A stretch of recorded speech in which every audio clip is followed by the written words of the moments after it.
งานเปลี่ยนยางในยางนอกรถเว็บทางหลัง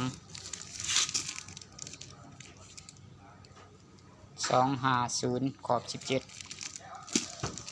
ก่อนอื่นมุดเราก็ต้องเตรียมเหล็กงัดกระแจ12แจ14อันนี้เบื้องนั้นเป็นแจ19เพื่อหันแกนตัวนี้ออกน็อต14หันน็อตเบรก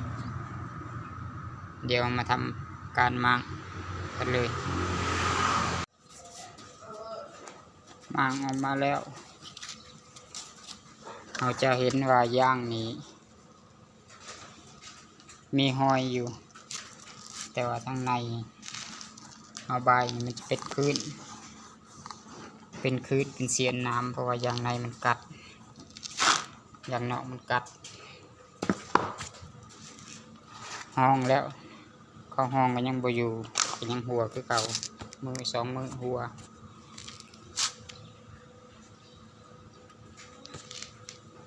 ก่อนที่ใส่ใหม่นี้ถอดตัวนี้ออกก่อนถอดยางเก่านี้ออกให้ทำความสะอาดเป็นเปี้ยง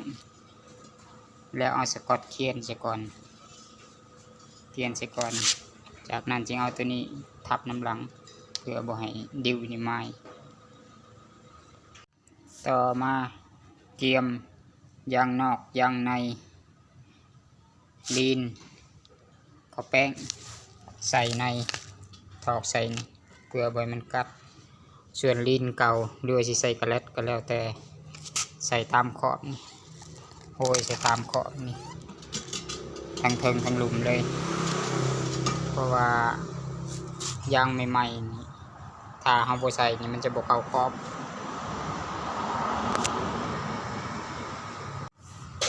ก่อนใส่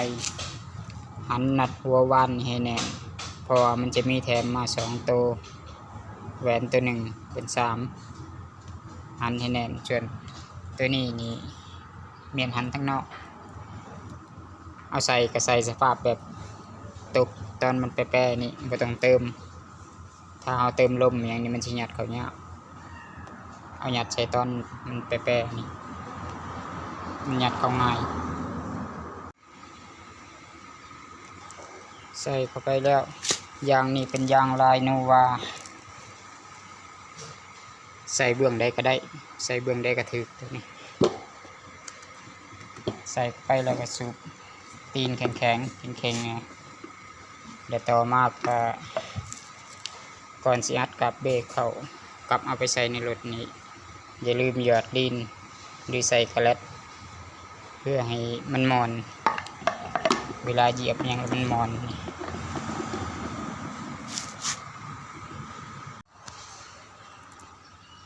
เอาเข้าแล้วเรียบร้อยก็หมุนเลาะตั้งเบรก